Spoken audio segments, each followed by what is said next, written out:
So, hi, glad to be here. And normally this is the point where people would ask me questions. I'm going to lead off by answering two questions. These are the two questions that, having been a science advisor, that I get asked the most. Figure someone will ask it because generally someone does. So I will get off and get these out of the way. And also in these explanations, these stories and how I became a science advisor and the kind of things I do might spur additional questions down the road. In fact, probably will.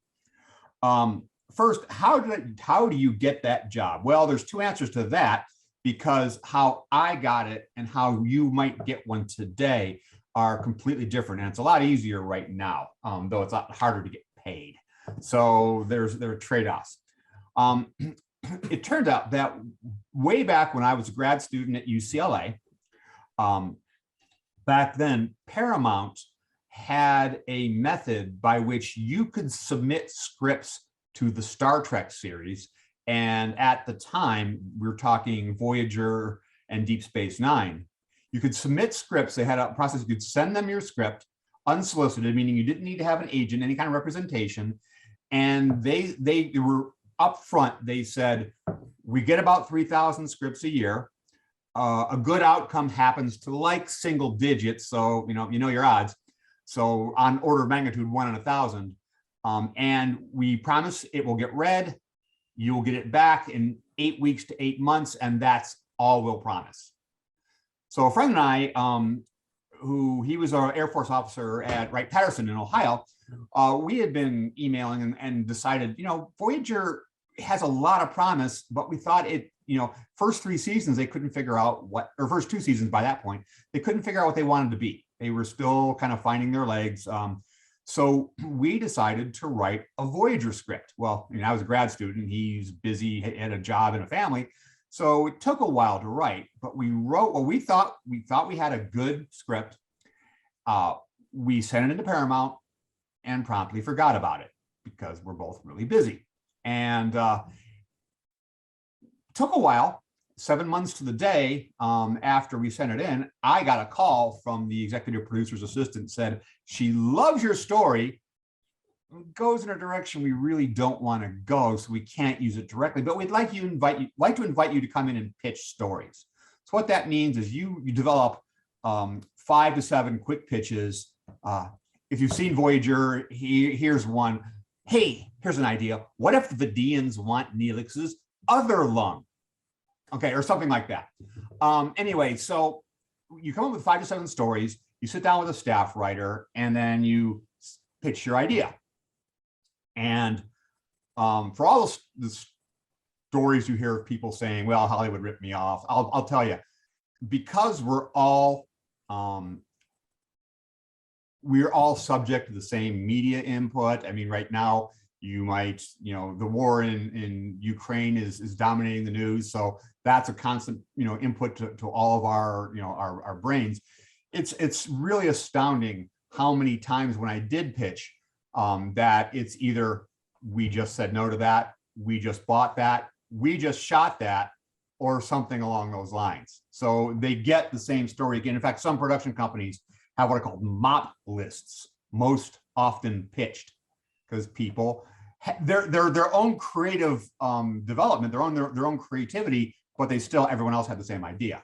So that happened to us a lot. But anyway, the 2 people to whom I pitched most were Michael Taylor, who, number 1, I would end up working with on Battlestar Galactica and a couple other productions years later. And number 2, he wrote what I still think is the best episode of Star Trek ever. It was the Deep Space Nine episode called The Visitor.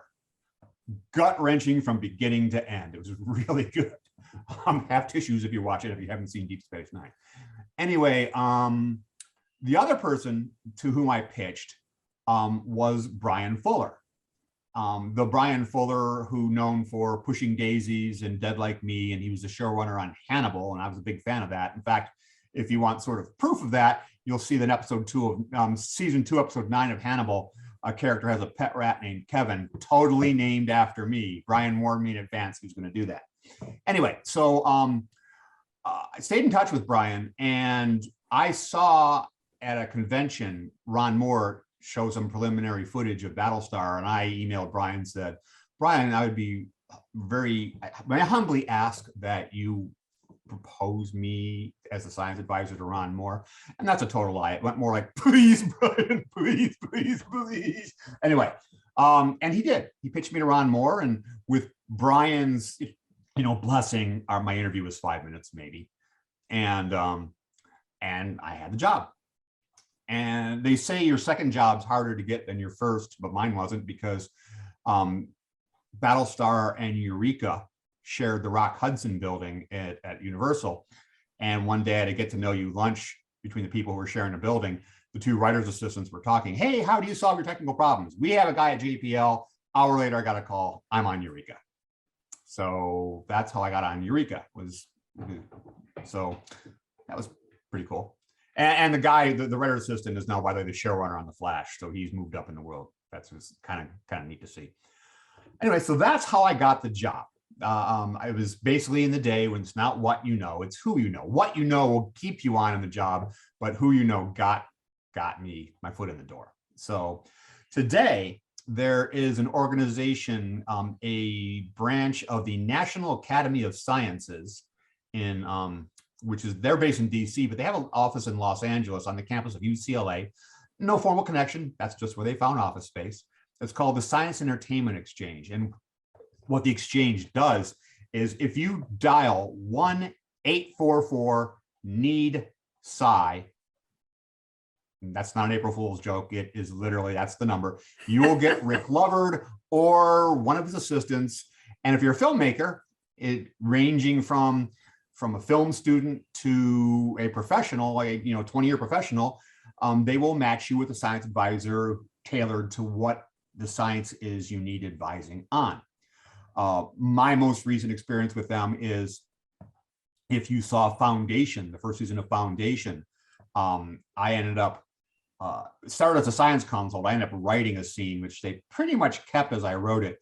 In episode 5 of Foundation, there's a scene where Gail, she wakes up aboard a spacecraft, and she doesn't know where they are, where they're going. And the computer is forbidden from giving her certain information, but using positions of stars and quasars, and the ship's Doppler shift, she's able to figure out where they are and where they're going. I wrote that scene. That was my consult. So that was kind of cool.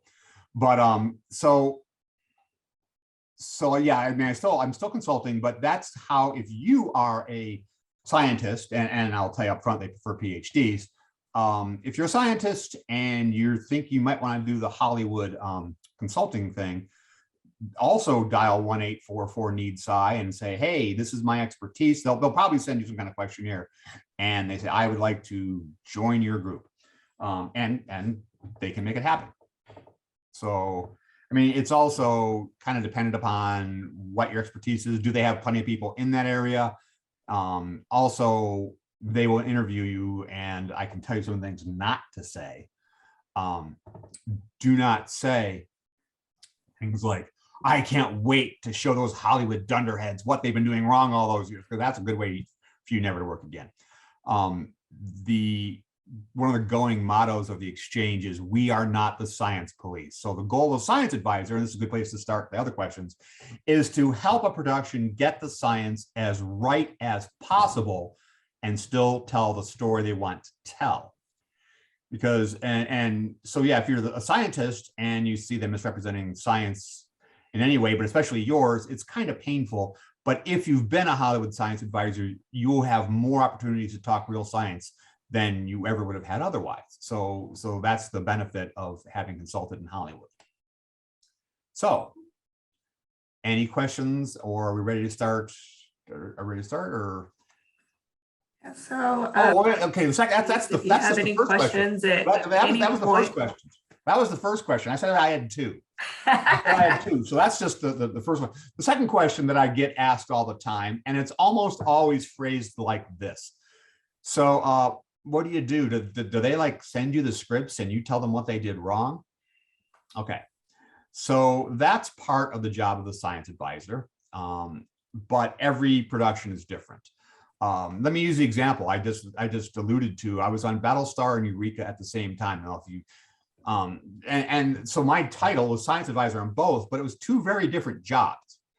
On Battlestar, that description, that question is pretty much mostly it. I would get every script.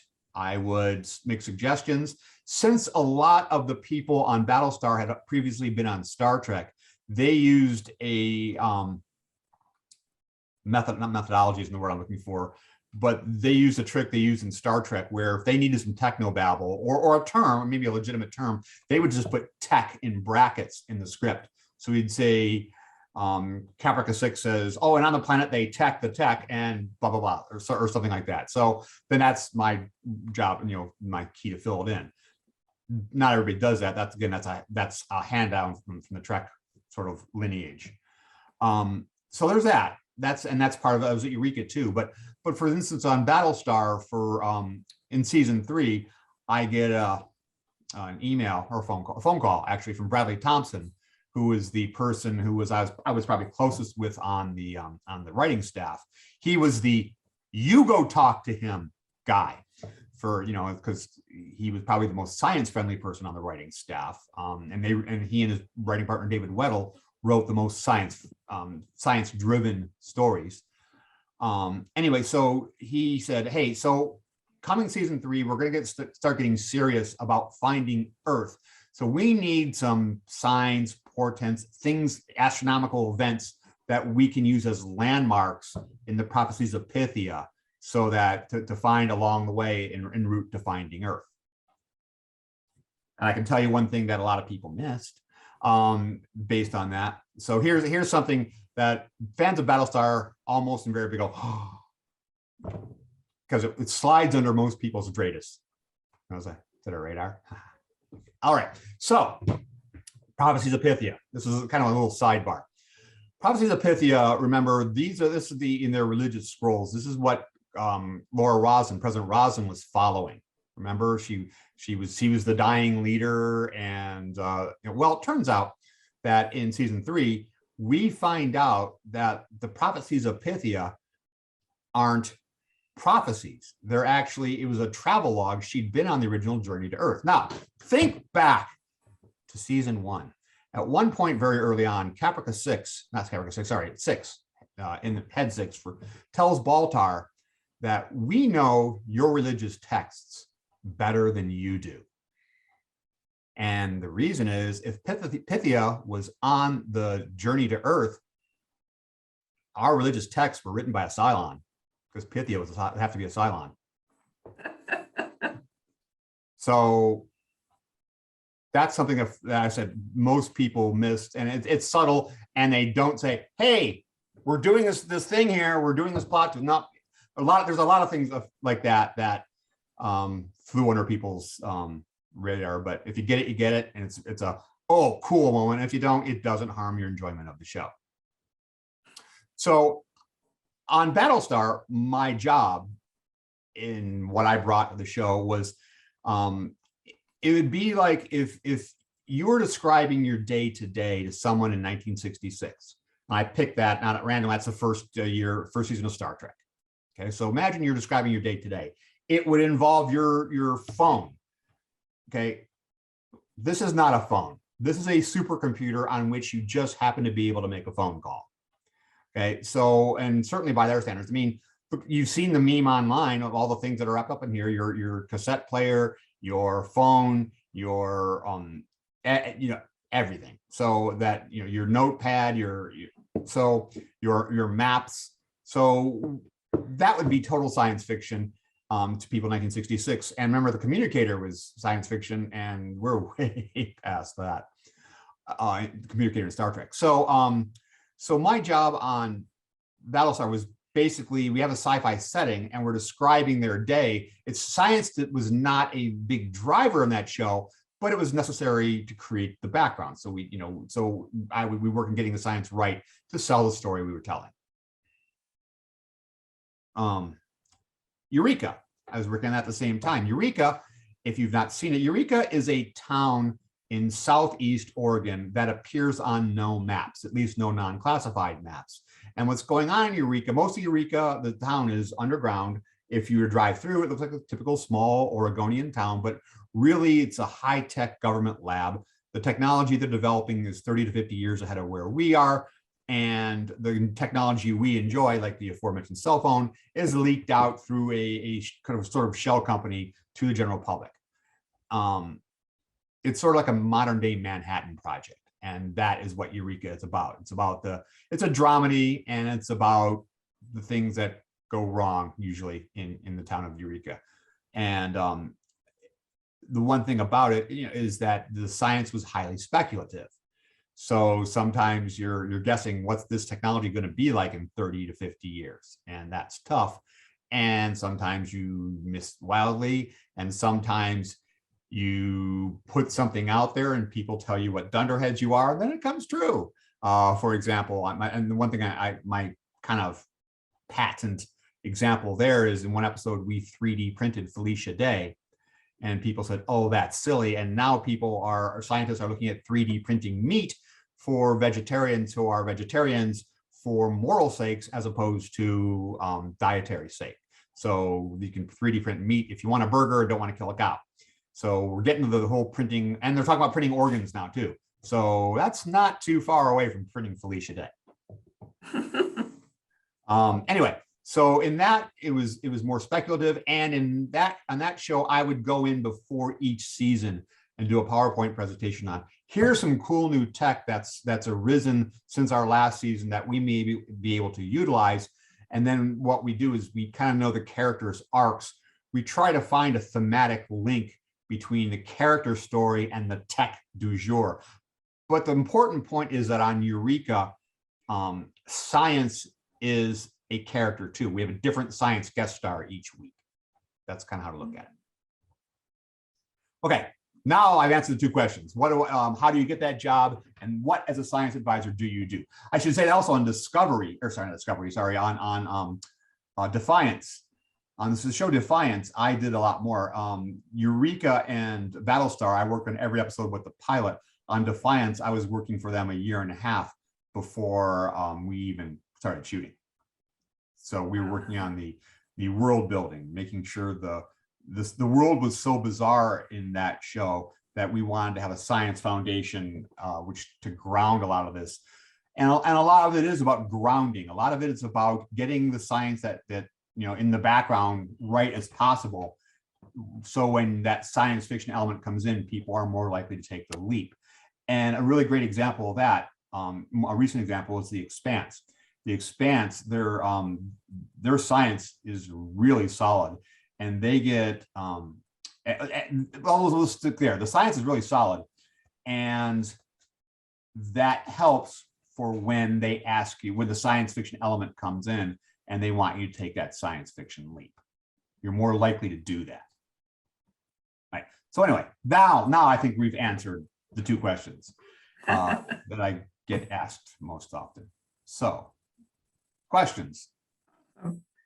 So real quick to everyone in attendance, if you have any questions at any point, please put them either in the question and answer box or in the chat box. I'll be keeping an eye on that throughout this event, and we'd be happy to take those questions. Tying back in somewhat with the science and entertainment exchange, you hinted at the fact that, one of the principles that they have is that between a conflict between story and science, story wins every time. How has this played out with all the different experiences you just mentioned here? And has there ever been an instance where you thought that the science left out would have actually made a stronger story? That happens often, but one thing that if you put in this thing, the story would have been better. But at the same time, you have to understand the collaborative nature of TV and film, and especially a TV writer, when they write their first draft, they get notes from all the other writers in the writer's room. They get notes from their executive producer. They get notes in the studio. They get notes from the network. They get a lot of input from a lot of people, and there's a time limit. That once that conveyor belt starts to crank out your season with episodes, you gotta move. So sometimes it's just a matter, there isn't time to incorporate this thing. And sometimes they're just feeling stressed. So sometimes You just have to learn not to take extreme ownership of your ideas. You put it out there and let her go. So you can always improve these things. And there's always the, oh, I wish they'd have said this. But on the flip side, the underappreciated aspect of being a science advisor is that more often than not, you've done your job when they don't say that thing that was in the script initially. No, really, please don't say this, kind of thing. And sometimes they listen, and sometimes they don't. More often than not, they listen, but there's still one that the only note that I gave 3 times. I'm not going to name the episode because it names the writer too. And so, but yeah, there's one note I gave 3 times. Please really don't do this. And they did it anyway. But at least later on, one of our characters made fun of it. So there's that. Yeah, and with I'll that, tell you, the character that made fun of it was Racetrack. So it was, anyway. So there's that.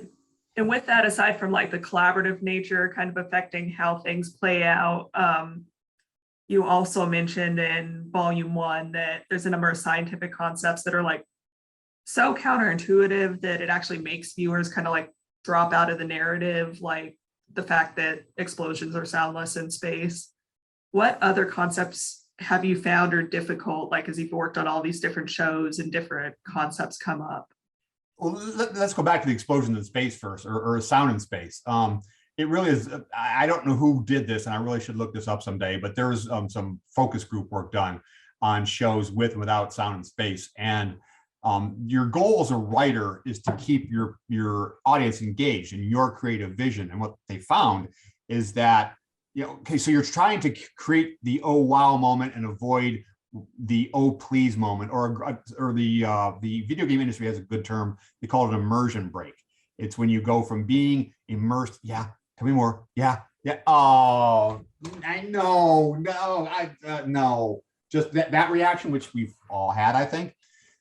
That's your oh please moment. So you want to avoid that. And what they found is sometimes getting the science right, and sound in space is one of those, is so counterintuitive to our daily lives that true science can sometimes create an oh please moment. So that's why you consistently see the sound in space. Now with Battlestar, we tried to draw a happy medium. There was sound, but typically, not always, but usually, if you hear sound, there's some kind of physical coupling between the sound and the person's viewpoint who's hearing the sound. Like if you're hearing cannon fire inside a Viper, there's a physical coupling between that cannon and your pilot's ear. So that's what we try to shoot for more often than not. So we could justify it and not pull people out of the drama. Firefly didn't have sound, and they pulled it off pretty well, I think. So you can do it, but you have to be really careful. Let me see. Let me write down I wrote down some notes here. I'm trying to know what hang on. There was one other thing. Oh yeah, I remember what it was. Because I saw something about this just recently. When people get blown into space, sans spacesuit, that is often done poorly. So the 2 things that you see happen is they freeze or they pop. They will explode.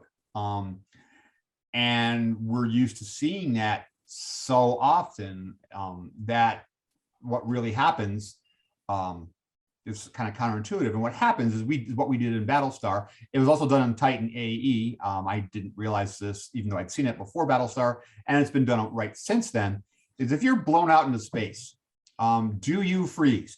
Despite the fact that space is cold, no, you do not freeze, because to carry away your heat, there's 3 ways to do that, and 2 require physical coupling. So you'll notice, for example, that room temperature bath water is kind of cool to the touch, whereas room temperature air is kind of comfy. That's because water has more ability to carry away your heat. So because it's denser. So in space, there's vacuum, so there's nothing to carry away your heat other than you physically radiating your heat away, and that takes a long time. There are other things that'll kill you first, long before you radiate away your heat. So you're not going to freeze. What will happen is, and let's go with the other one. You're not going to pop either. Now, this was mostly driven by a 1980 film called Outland, where they use this special effect far too many times. They like this effect. They utilize it to too great of scope. But when people were exposed to vacuum, they would literally blow up and pop, splat. No, wouldn't happen, because unless you hold your breath, where's the air going to go? Is it going to burst out of your cheek like a xenomorph, or is it going to flow out your mouth and your nose? It's going to take the path of least resistance. Now, in small blood vessels where it can't get to your lungs or your nose or wherever, it might pop. So you might burst an eardrum, you might get a nosebleed, you might get blood vessels burst in your eye. When we did it in Battlestar Galactica, we blew 2 people out, a married couple, into space, and we were able to rescue them before they asphyxiated, which is what would happen. You have about maybe a minute or 2 of useful consciousness before you drift off and then die of asphyxiation. But we were able to rescue our people and bring them back aboard. Now, when you see them in the next scene, they're in sick bay, and when he is getting up out of his bed, he's moving really slow because he has the bends, and the bends attacks the joints. So he basically just hurts like hell. And we don't explain that. If you get it, you get it. If you don't, you don't. And then he goes in the next room where his wife is in a hyperbaric chamber, because she clearly had greater symptoms than he did. And we find out before the series is over why that might be. And when she looks over at him, if you look really closely, you'll see that the blood vessels in her eyes had burst. She has a big red clot in her eye. Now, recently, within the past week and a half, somebody sent me a link to a video online where there was this gentleman who it was a split screen. And on the left, there was a gentleman who was complaining vociferously about how when Hollywood shows someone blown in space, they always get it wrong. They always freeze. And he was really going on. I mean, he explained a lot of the things I just explained, but he did it really enthusiastically. We'll go with that. But on the right side of the screen was Nikki Klein, the actor who played Callie, the female of the 2 who we blew out. And she's going, no, because not only did she know this not to be true, we did it to her character. So it was, somebody sent me, I don't know where the link is. I was kind of busy at that time, so I put it somewhere, but it was pretty hilarious. No, I knew where it is. I have it in an email. So I enjoyed that, because like I said, she was just, it was funny just watching her reaction, but no, we didn't do that. We didn't do that either. No, it was music. Anyway, so yeah, but it's when people get blown into space, because they've been conditioned to expect certain things over the years of people doing it wrong, they get a little kind of when we do it right. And I think more than popping, because you really I can only think of 2 examples of that. I know there's at least one more. I'm blanking on it, but Total Recall kind of did the same thing too, where Arnold's eyes are bugging out of his head because of the low pressure when he gets blown onto the surface of Mars. So, but yeah, freezing is more likely to see. Oh, and I should point out that we did a sort of prequel movie on Battlestar. After people complained about us not getting it right when we blew our 2 characters out the airlock the first time, the writer of that episode was tasked with writing the plan, which is sort of a prequel movie. And because people griped at us getting it right, she basically wrote a scene where a character commits suicide by rigging an airlock to blow him out into space. And what we did it again. Not only we did it the same way, we did it with extra detail. You close in and you see ice crystals around his nose and his mouth where his breath released, and the vapor in his breath suddenly crystallized. So it was one more level of detail, but it was also from the word go away to the people who complained the first time. So kind of another flip side of that, sometimes when some of these concepts are shown over and over again in either film or really in any pop culture, inaccurate concept can kind of like deposit itself in your brain and it becomes accepted as true. Like one of the things you mentioned in the book was the belief that we only use 10% of our brain, like ever, that has shown up, even recently in movies. What effects would you say that, some of these kind of seductive concepts that aren't actually accurate have on just general scientific understanding? I think the big one traditionally over years has been the 10% myth, the one that, and you still see it cropping up. We only use 10% of our brains. Just imagine what we could do if we used 100%. And Lucy was that, but there's another example, even really recently, of that pair, and it just isn't true. We use every area of our brain. We don't use it to 100% efficiency, because if we use all your brain in an instance, we have a word for that. It's called a seizure. But anyway, but you do use all the areas of your brain all the time. You don't use just 10%. So that's a total myth. When we did it on Eureka, we got crap for it from people who didn't listen.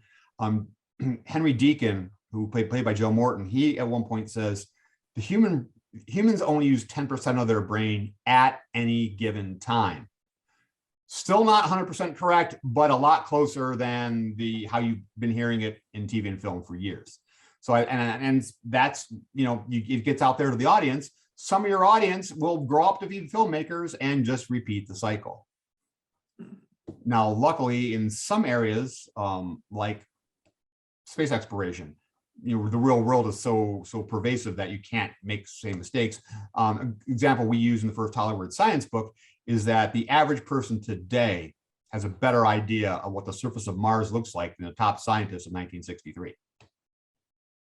So you really can't screw that up, especially since special effects people tend to be pretty science friendly, and they will get that right. Mm-hmm. So yeah, some things though, neuroscience, I don't think people are generally as up on neuroscience as they are, and I would be included in that, as they are on, say, space exploration.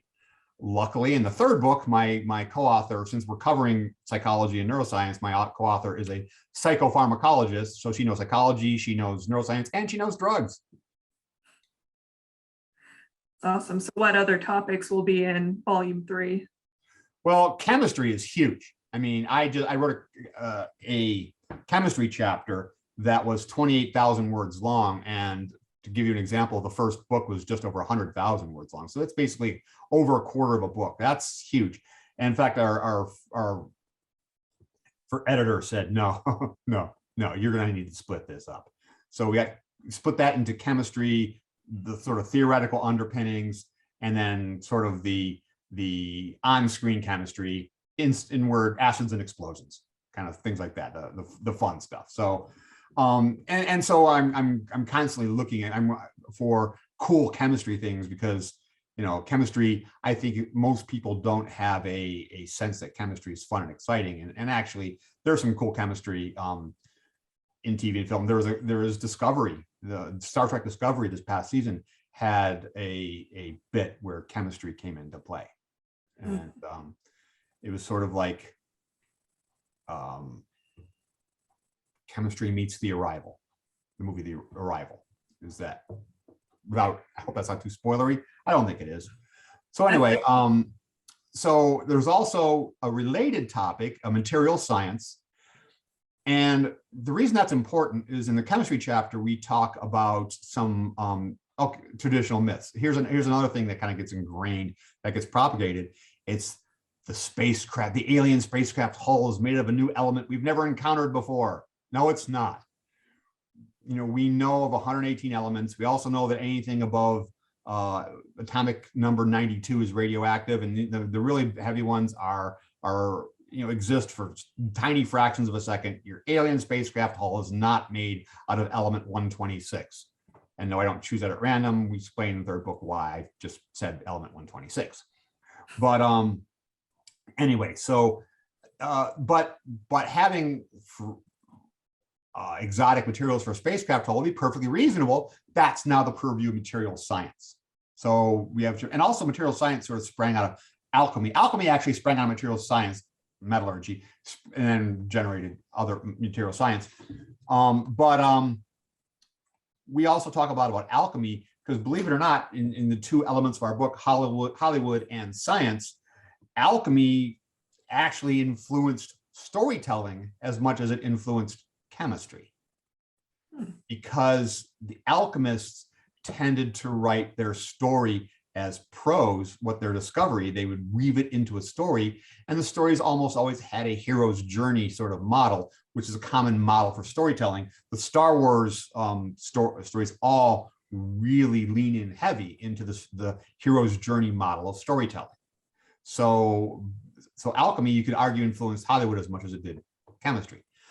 Also, we have 3 chapters in biology. We have a chapter on just basic biology, which is essentially biochemistry. What is life? The chemistry of life. What's an amino acid? What's a protein? Within reason, you could go in, obviously into great detail. So the overview of the things we hear in TV and film, basic biochemistry, genetics. I talk about genetics because that comes up a lot in TV and film. And I just realized something else to answer back to the previous question, but let's maybe finish. And then, of course, the classifications and the tree of life and evolution. It's counterintuitive to most people. The people who don't believe in religion, don't believe in the people who are generally religious who don't believe in evolution. I'm sleep deprived. So the people who don't believe in evolution can't believe that we came from monkeys. We didn't come from monkeys. That's a separate line. We are related to chimpanzees, bonobos, however. But it turns out that scientists in Stony Brook have discovered a rat-like species that lived 66 million years ago that survived the impact that killed the dinosaurs, that every animal that has a placenta to bear their young is related to. So people have an issue with us coming from monkeys, really have a problem with us coming from rats. And if you look at any genetic chart, you'll see that we're actually, next to simians, we're surprisingly closely related to rats, which is why they make good analogs for both psychological and genetic and immunological testing, because we're surprisingly closely related. I personally don't have a problem with that. I think it's kind of neat. But some people might be, laying awake at night questioning the existence of a rat. I don't know. Anyway, so we have the genetics. So that's a good chunk of it right there. Then we're going to talk about the search for life in the universe. And this is probably what we're writing is way beyond that. So what we're probably writing now will be split into 2 books, I imagine, because Jessica is writing about psychology and neuroscience, and we're having a CSI chapter and a medical tech and TV and film chapter. So and then we're also talking about transhumanism. So you see there's all sort of a biological science thread through this. And people, who I've told have said, psychology, science, really? Yes, because in a few years, psychology probably won't exist like we think of it. It'll be rolled into neuroscience. As Jessica described it, my co-author, she said that what we're finding out is about therapy is about getting the proper drugs to the brain. It can be taken orally or an injection, or by therapy at talking things out, you cause your brain to submit the chemicals you need. So either way, it's all about secreting what you need to get through your day. So that's kind of why we are including psychology, but we're going to point out that in 30 years, you may not think of these as 2 separate disciplines. Anyway, so that's kind of what we're running. So, and then also I mentioned to tie several things we've spoken about already. I mentioned the hero's journey model, and there's a famous book by Joseph Campbell about the hero's journey and describing how it crops up. You can go back, you could argue that Jesus Christ's story in the Bible is a hero's journey model. Luke Skywalker in Star Wars certainly is. And again, Lucas is a big believer in this series of events that generate a story. That our final chapter in book 3 is called the Science Advisor's Journey, because you don't have to stretch the analogies too far on the hero's journey to make it what is the process of being a Hollywood science advisor, from the first oh please moment. No, they couldn't have done that. No, what were they thinking that day? That reaction that we've all had. Some people go, I'm going to work for Hollywood, darn it. And that's your, as a screenwriter would call it, inciting incident.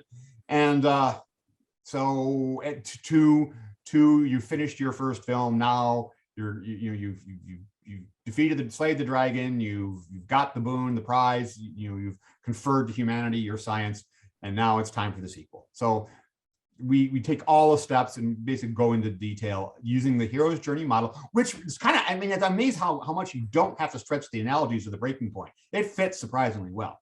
And so that's the final chapter in book 3, is explaining the life of a science advisor through the hero's journey. That was the first chapter we had done. That's awesome. One thing we're also doing in the third book is, in the first 2 books, we had little breakout section called science boxes. For people who want deeper dives, who don't mind a little math, we do deeper dives into the science, often more mathy. We'll do the math, we'll throw it out there. You don't have to read these to enjoy the book. You can skip over them. They're designed to supplement the narrative, and not a requisite part of the narrative. And we are doing, because, and this is before the pandemic and the obvious amounts of disinformation to which we were all subject, we've decided to put in anti-science boxes as well. So we're going to talk about the logical fallacies and the cognitive biases that often go into propagating anti-science beliefs. It's like Straw Man Fallacy, or the Dunning-Kruger effect, or backfire effect. Backfire effect's a good one. You ever saw, there's a great piece by the Oatmeal, if you're familiar with them, on the online page, the Oatmeal. If there's a really good explanation of the backfire effect. It's called "You're Not Going to Believe What I'm About to Tell You." Highly recommended. Have you seen it? It's really good. If you haven't seen it, I recommend looking that up, because it's done very cleverly. I've read it many times just because it's kind of a joy to read, but it describes the backfire effect, which is, we've all had that instance where somebody doesn't believe in climate change, or believes a certain drug works, let's call it ivermectin, works to counter COVID. Which, I mean, all the stories of people using ivermectin I find very heartwarming. But anyway, heartwarming. All right. Anyway, so all the stories you hear, that disinformation, and then you can tell somebody, who's spouting the disinformation, or who doesn't believe climate change exists, or doesn't believe we came from bonobos or chimps. You could tell them all the facts. The Almighty could come down on high, written on tablets, and instead of saying, "Oh, clearly you're right, I was obviously wrong on this very important topic," they tend to clutch what they have and move further away and become more further ingrained in their IP. And there's a psychological reason for that. And that's what the backfire effect is. We understand it, and we're starting to understand how to counter it. So it's understanding that it's out there is a great start in understanding how we combat anti-science beliefs. So that's why we decided, because there are plenty in TV and film. There's something called the appeal to nature fallacy. And it turns out that the prime directive, if you go to an episode of Star Trek Enterprise, the prime directive, the guiding principle of Starfleet, is based on a logical fallacy. So there's one common that we see every day. I'm trying to think, is it false? Yeah, false balance. Anyway, we're all used to, you come into the middle of an argument, and the human nature is to say, well, it's not her side, it's not his side, it's somewhere in the middle. That was incorporated in the series Babylon 5 into ancient Vorlon wisdom. Truth is a three-edged sword, your side, my side, and the truth. That's a logical fallacy. Sometimes one person is just either absolutely wrong or being a total jerk. So it doesn't take that into account, that sometimes someone is just wrong. And so that's a fallacy that has, and again, that's propagated not in TV and film, but sort of, but mostly by us, you know, and people who are trying to disseminate anti-science beliefs, like on climate change, they will try to make it appear there's a debate when no real debate exists. So that's why so once you get the idea there's a debate, then human nature is to say, well, the truth is somewhere in the middle. No, it's not somewhere in the middle. Mm-hmm. So that's why we're doing this, because in addition to the other things like the 10% myth that got propagated in TV and film, so do a lot of these biases, because that's part of the zeitgeist, and people don't really get that it's a fallacy. So we're trying to do our part for letting people know how anti-science is disseminated, and giving examples in TV and film, which was always sort of part of this. Not only teach people about science, to explain their favorite shows, but to maybe people who might have a class to use, you know, examples in TV and film of various scientific laws. In fact, I saw on Amazon when a review of our first book, some guy is using our first one, HS1 we call it, as a textbook. So how cool is that? And I will say, like, it'll be interesting to see the anti-science boxes, but in the first 2 volumes having the science boxes, I definitely appreciated those, because, you know, reading a lot of popular science books, like sometimes they almost go too far the other way, where they're like, we're going to cut out every single equation and bit of math there possibly can be. And it's like, I kind of want to see that. I want to know that. And so having that balance where there's a part that's meant to be read, but then you have kind of the further explanation, I thought was handled really well. How do you balance that, kind of putting out kind of pop out science concepts to a very broad audience who may have more or less of a background in math or science? Well, there's 2 authors in each of these books, and we both kind of have a sense of what people's levels are at various stages of development. So we're shooting for roughly a high school level for the body of the text. But in the science box, it's really kind of no holds barred. Pretty much we stuck to nothing worse than algebra. But I'll tell you right now, we have a chapter of in contagions, which is mostly done. Post-COVID, I'm rewriting it. Actually, I started doing a rewrite, and then COVID came up, and like my rewrite is going to have to be rewritten. But we do have a chapter on contagions, and we actually introduced calculus, because by using calculus, you can sort of generate a lot of those outbreak curves that you see on TV or see on online. So we actually show how those come about, and you need calculus to do that. I also use an example of zombies. Say our co-author from the first 2 books, we kind of use him as we bring him on and poke fun of him. But say he goes to Ireland, versus where he's from, and he comes back and he brings a zombie, and he lives in Brooklyn. So we say he bites a person, and his R naught is 3. In other words, on average, people bites 3 people a day. How quickly to all of New York City is zombified? And it turns out that we have 3 different models, one using calculus. All 3 converge to between 12 and 13 days. Wow. Well, there's a line in Fear the Walking Dead: when civilization falls, it falls fast. It's like the pilot episode. And yeah, and we have the numbers show.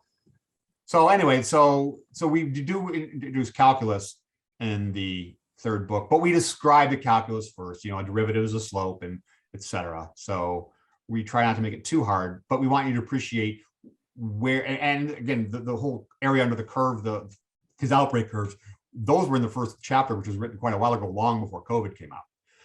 What's really cool though, is I had to go back and rewatch Contagion, because even though we mentioned it was more offhand, and if you watch the 2011 film Contagion, oh my God, it is the COVID outbreak. Mm-hmm. Right down to Jude Law's character, who's a conspiracy theory blogger, who says that there's a cure that the government doesn't want you to know about, and it's based on Forsythia. And then I got sick and I took Forsythia and I'm fine. Well, you probably didn't have this disease because it's killing people like in a few hours. But anyway, so but the whole COVID outbreak it's there. The only difference between that, the only big difference is that COVID was airborne, and the disease and contagion was fomite borne. A fomite, if something carries a disease, it's living, it's a vector. If you touch a railing on the subway or an escalator handle and someone goes on and touches it and that's a fomite. Anything that can carry a living virus or bacteria and pass it on to others, that itself is that's a fomite. So they figure it's fomite borne. They thought originally COVID was fomite borne, which is why I tell you not to touch your face. They don't want you to mask, because initially they don't know if your hands will touch something, you're touching close to your face. That was the origin of the initial idea not to have masks, not touch your face. So anyway, so that's back to your original question. Though we really don't constrain the level too much. You probably won't see Green's functions or things like that, or elliptical integrals in Hollywood science, but we're going to see little basic calculus in our contagions chapter, which we're not sure it's going to be. It's almost certainly going to be 2 books now, so it'll probably be in 4, along close to the medical stuff. Even though it fit in with biology, I think it was going to be better for the medical, because epidemiology isn't really virology. It's understanding how things spread, and this is more epidemiology, so it goes better with the medical chapter. Okay. And since you are getting more into like chemistry and biology in volume 3, and you mentioned, my favorite newer show right now, The Expanse. One of the things that happens in a lot of sci-fi is it seems like all of the intelligent species are relatively humanoid in some form. And that's one of I've seen a few sci-fi shows and more novels than anything else where they're not in a humanoid form. They're kind of, something different. Do you have any insight into how diverse species could be in theory? Well, whatever evolutionary pressures drive evolution are going to drive the shapes, and we're finding a pretty wide range of exoplanets, some not habitable, some that are maybe, and so I think that's going to drive a lot of how things ultimately look. One thing we do know, though, is if you look at the abundances of elements that are made inside a star, which ultimately either explodes or turns into a red giant and seeds the universe with things heavier than hydrogen, you find that the 4 very common elements, four of the most common elements, are hydrogen, oxygen, nitrogen, and carbon. So the availability of these things, which form biological molecules, which along with phosphorus form DNA, which form amino acids, and they're very common. So the argument that life might be based on DNA or amino acids or things like that is not a bad one, because of how readily they form. We have found amino acids in meteorites, and and there's a line in The Expanse that why do we think that life is based on, I can't remember what's the carbon, oh God, she says phosphorus if she means, or she says potassium, she means phosphorus. Mm-hmm. And one thing else, when it could be, then she just goes down the periodic table and lists things right below them, and she's kind of right, but we see silicon-based life fairly often. Silicon doesn't react as readily, as rapidly as carbon does. So not ruling out silicon-based life, it's a harder sell. So, and the fact that the elements that make us up and make up all life on Earth are readily made in stars and are readily available in the universe. There is a winnowing process in forming a planet, and the heavy stuff sinks to the middle. So all the stuff that we are tends to float to the top. So there's that also. There's a concentration process in building a planet. Well, that's why I think that I don't get too bent on a shape, because I understand Hollywood and the financial pressures when you have a bipedal humanoid alien. Star Trek, in an episode called The Chase and Next Generation, tried to explain why all the major spacefaring races are humanoid. We all have a progenitor species. That was a yeah, okay, kind of episode. It's like you feeling defensive kind of thing. Mm-hmm. I don't know. So and you mentioned, go ahead. Sorry, you mentioned the discovery of exoplanets, and recently they, reached the milestone of discovering 5,000 exoplanets, and also how different, our understanding can be just even within one lifetime, like how we have a better understanding of Mars than someone in the 1950s. With the discovery of exoplanets, how do you think that will shape science fiction in the future? Well, I mean, depends on how accurate people want to be. We talk about accuracy in TV and film, and we make the sell in the first book that, generally speaking, this is a broad overview, TV tends to be more accurate than film, and neither are nearly as accurate as literary science fiction. And we explore the reasons for that. So I do think what this is going to do is people who want to be accurate, they're going to start going in and looking for which real planet can I base my drama on, and hopefully they'll do it kind of right. Some people just think you can take any star and say it has a planet with life, and that's not true. I was on a show where they went to had a planet around Sirius, and no, this is the last star in our sky that would have a planet that could support life. Just and you can also, the interesting thing is you can turn that around and you can make conjectures from that. The example is a recent example is Arrakis, the star around which Arrakis orbits is Canopus, and that's laid out in the books. I believe it's in the original book. If not, certainly it is alluded to strongly enough. I read Dune twice, and the second time was 2006, so it's been a while. But basically, it's I think a given that that's Canopus. Canopus has a 10 million year lifespan.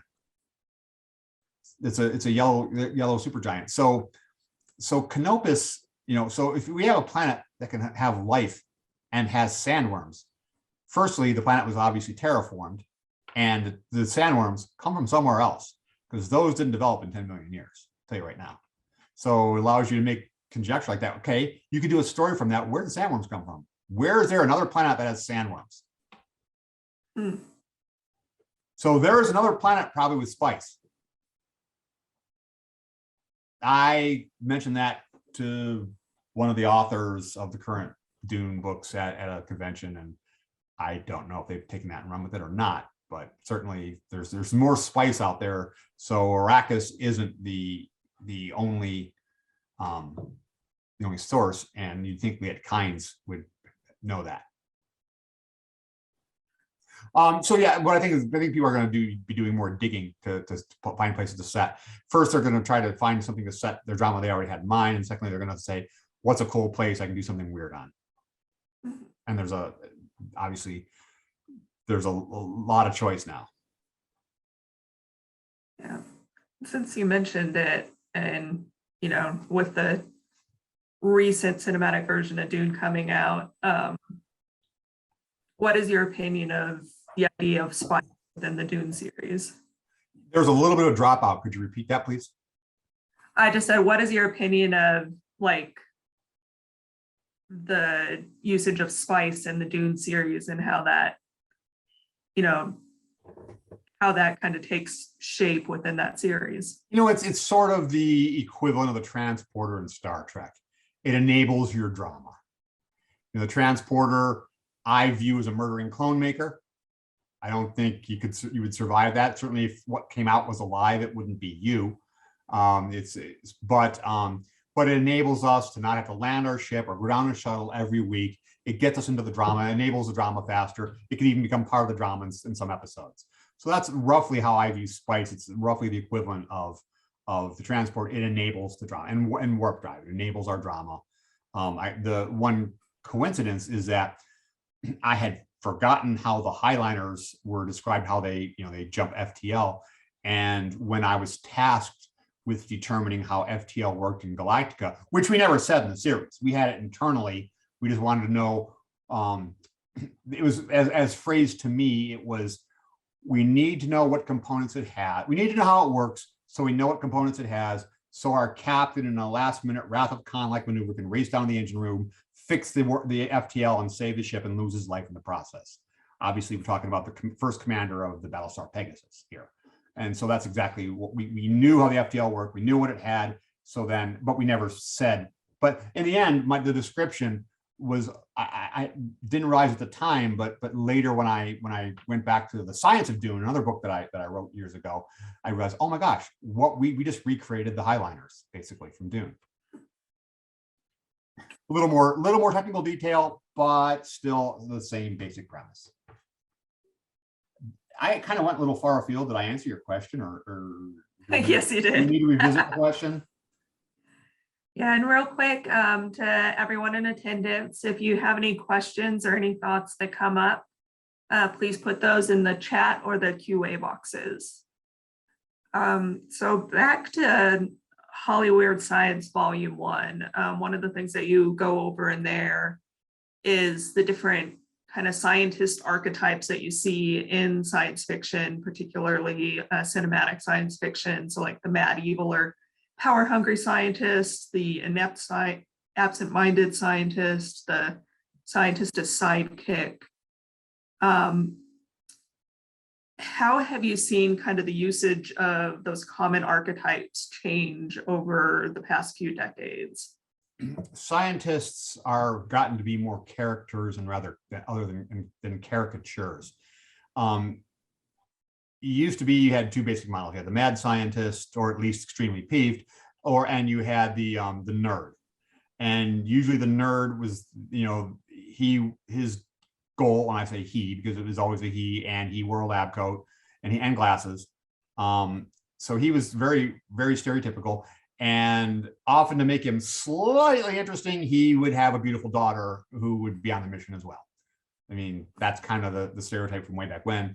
But the science job was to step out of the shadows, wave his hands, say some science, what's really going on here, and then get out of the way or die horribly, something for the monster. But anyway, that's kind of long gone for the most part. I mean, you still have the occasional nerd, like the Big Bang Theory.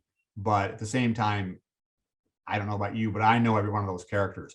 I've never met any one of those actors, but I know every one of those characters in real life. So they do exist. I'm a nerd, and when I'm with friends, we are just as bad as they are.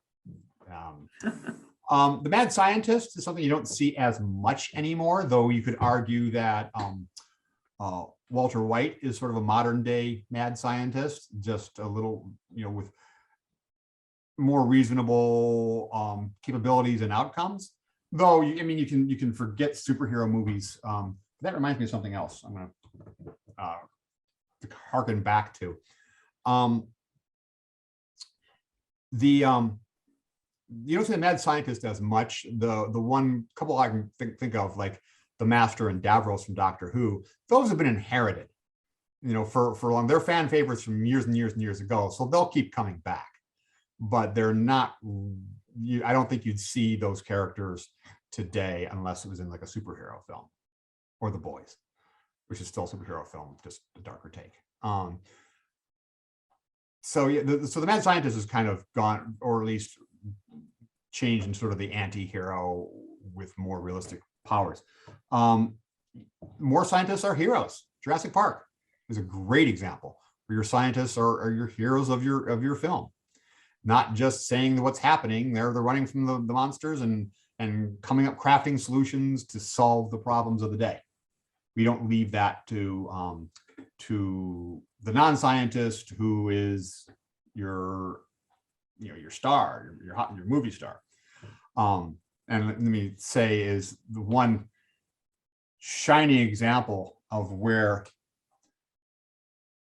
this topic is one shining example of where I totally went off in the first book, about the movie Red Planet, where I think that's like the single worst depiction of scientists in history of TV and film, and I explain why. For crying out loud, a scientist is guilty of the first murder on Mars. in that film. At one point when we have an opportunity to talk science, one of them is passed out drunk. And our scientist in the beginning of the film, when we're going to Mars well, I'm blanking on her name. I really like her too. Trinity from Matrix, Carrie-Anne Moss. Carrie-Anne Moss is doing a voiceover, and she talks about how all the people on the mission are the best of the best. And then there's xenobiologist. Well, he was a last minute replacement, instantly shooting their best of the best in the foot, because clearly you're not the best of the best because you got and your main scientist, he's no longer pursuing science, he's pursuing philosophy. Then he's dead weight and needs not to be on this mission if he's not going to contribute. And what happens? He's killed instantly when they get to Mars. So it's just painful. So this is a person who didn't get scientists, and clearly the scientists weren't really part of the solution. They're part of the problem. We give it to Val Kilmer to solve, who is the ship's mechanic. So he figures out the science. That's not, I would say, scientist friendly, and the scientists don't really contribute to the mission when they clearly are there to contribute to the mission. So that's, that's kind of your sidekick right there, because they don't do really much of anything. They're just along for really fodder. Trying to remember what else we have. The corporate pawn. Great example of that is Brett Spiner's character, Independence Day. He's nothing more than a pawn, really. I mean, yeah, he kind of helps save the day, but for the better part of it, he's there in Groom Lake or Area 51, and have a cool opportunity to explore this stuff. And so what if I'm anyway? So that's good. And I'm trying to remember what's the sixth. There's basically 6 main archetypes, and I'm blanking on one. There's the hero, the sidekick, antagonist, the protagonist. Yes. Okay. Good example of that is Zimsky, who is in the core, and forget the science of the core momentarily. Let me tell you about the core. We'll come back to that. But Zimsky, through his narcissism and his work, he sort of enables all that, what goes bad in the film, but he gives his life for the mission, selflessly for the mission. So he is both bad guy and good guy. And you could argue Gaius Baltar is kind of too. He does, help humanity in Battlestar Galactica, but certainly he's the main cause that there's only 50,000 people left. So you do have people who are morally gray, and that's one of the biggest ways scientists have evolved, is they're just as morally gray as the other characters. Before, they're kind of black and white. They're either the mad scientist or they're the nerd who's going to tell us what's really going on. The good example I use is in the Battlestar Galactica spinoff, Blood and Chrome. We have Dr. Becca Kelly, who's played actually by a friend of mine, Lily Bourdon. And she is, as you watch this, of all the archetypes, with the possible exception of nerd, you at one point think she's every single one of those. And you get your answer by the end. So it's scientists have gotten more complex as Hollywood storytelling has gotten more complex. And they're no longer so much caricatures in general as they used to be.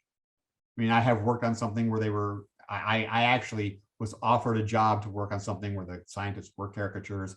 And I said, here, you need some experience. Would you like to work on this film? To someone else. Well, in the beginning, it's all about getting your first credits. So kind of doing the flip side of Red Planet. So you've got a terrible depiction, and then in the book you mentioned kind of the concept of nerdvana, like something that's just so amazing. You reach this just high level of pleasure as a nerd. What, whether it's cinematic or whether it's narrative, what would you say a few examples are of your highest level of nerdvana? I was a latecomer to the Expanse, and I knew from the word go I would like it, but I'd already done all these sort of space travel chapters of the book. And when I'm writing, I pretty much stick to watching things that are source material only. I've been generally pretty good about, well, I make an exception for Packer games, but apart from that, I pretty much stick to what's going to help me with what I'm writing now. And The Expanse, I'd already done that. I saw the first 2 episodes. It was caught my attention, but it wasn't something I felt I could use, so I abandoned it. Well, then I hear about the proto-molecule when I'm talking about biology and something called binding sites, and that's going to enable many things to come, especially in Jessica's chapters. So, well, from what I hear with the proto-molecule, this might be useful. So I jumped into The Expanse, and 3 seasons, and it was great. I mean, they get a lot of mileage out of Newton's laws that no one else has ever done, just depicting Newton's laws in ways no one else has before, that are pretty amazing. And so that really got me going. I went to season 4 because somebody said you need to see that, help with the proto-molecule. Didn't really. But so that's where I've got a couple episodes of season 5, but I kind of abandoned it because I have other things to watch that I think will help me more. I look forward to going back to The Expanse, but I'll do it when I'm done with at least the first of these next books. But that was one that I really, really enjoyed. And I can use that to talk about something else we talk about in the books, because it's kind of important. You know, one of there are ways you can look at science fiction, either literary, television, film, is that it falls into roughly 2 categories. Vernian science fiction and Wellesian science fiction. And let's look at The Expanse and Battlestar Galactica, because The Expanse certainly borrowed from Galactica in some things. I say that because their showrunner was Ron Moore's college roommate, and so they're still good friends. But Expanse, it's strong scientifically. It's a great story, lots of action, characters you come to like. Maybe not at first, but you come to like the character and care about your characters. It's gripping, but there's no commentary. And that itself is not a commentary. That's the thing. They're not trying to make you think about the state of where we are today, or like the original War of the Worlds was a opinion piece on British colonialism, or the original War of the Time Machine. No, let me back that up. That's we're talking about Wellesian. Anyway, Vernian science fiction. This is all Vernian science fiction. Jules Verne wrote the techno thrillers of his day. He wrote stories where science was essentially a character, and science was important and integral to the plot, and as is with the case with The Expanse. Whereas again, Wellesian science fiction, let's use Battlestar Galactica. Basically, Battlestar Galactica was an examination of the war and terror and the war in Iraq. Not obvious sometimes, certainly not preachy like maybe Star Trek can be. That's not a value judgment. That's just saying Star Trek. We stopped with here's a situation. What do you think of it? Star Trek more often provides what they think is the answer.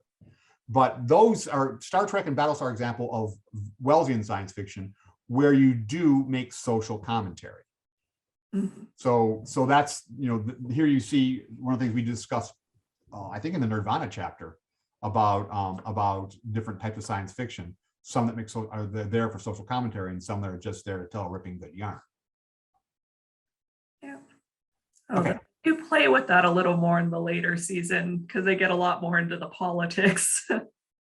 Well, yeah, I'm a few episodes into season 5, and I stopped there. I still have to, I picked Discovery back up. Star Trek isn't usually a great source for us because it's Narain Shankar. In interviewing him, he got a start in Star Trek. He's the showrunner for The Expanse. He did 1 season of For All Mankind as a favor to Ron, I assume. And I mean, he was executive producer on that. And I don't know what he's doing now post Expanse. But he did CSI for 7 seasons too. So I was interviewing Narain. A little bit of that interview appeared in book 2. Most of it will be in book 3. But one of the things he talked about was Star Trek. He got to start in Star Trek, and he said, "Science advisor on Star Trek is not about fidelity to this universe. It's about fidelity to made up stuff." He didn't say stuff, but you get anyway. But thing is one of the points we're going to be making kind of recurringly, and back to not being the science police, or getting the science as right as possible to tell your story, is that it's less important to be faithful to the laws of this universe as it is for you to be faithful to the laws of your universe. Once you've established lightsabers, okay, I don't believe for a second lightsabers could exist, not as depicted in TV and film. Anytime you hear somebody's made a lightsaber, it's not a lightsaber. It's something else that sort of recreates the effects of the lightsaber, but still. So I don't believe that lightsaber could exist. But when we're told they exist in Star Wars, okay, I'm in. As long as they act consistently, I'm good. So that's important. And so, like in Star Trek, they follow the laws of their universe, but working our way back up. Usually Star Trek, apart from our first book, isn't a great source of information, because it's all, it's so far in the future. A lot of tech is made up that I had to go back and watch Discovery, because again, I read a tweet by Michelle Paradise that there's some cool chemistry later on, and all right, I'm back in. So that's the Expanse basically fell by the wayside of going back to Discovery. It happens, and I think one of the things that I did admire in Hollywood Science is the sources that you did refer to were fairly diverse. Like, one of the things I mentioned to you in the email is I enjoyed the whole aside to Survivor and the heat wars concept that people could put good use to if they understood it when they appear on that show. And I know, like, your inspiration for that is you were actually applied for Survivor, which I'd love to hear more about, but I did. I'll tell you one thing though. Have that diversity in references. Let me tell you the one cool thing about applying for Survivor is that, having worked on Battlestar Galactica, I had an interesting take on my application video, because recall that the winner for the first season way back, 30 years ago, was a guy named Richard Hatch. Mm-hmm. I had Battlestar Galactica Richard Hatch in my application video, making fun of the other Richard Hatch.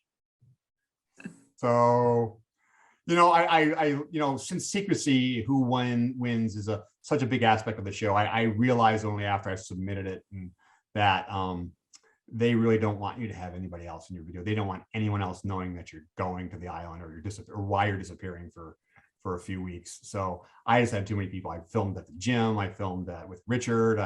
I filmed. So I realized that later that I didn't stand a chance, because just too many people knew. But it was a fun video, and anyway, it was fun to do. Applied for Amazing Race too, for that matter. Interesting. Yeah.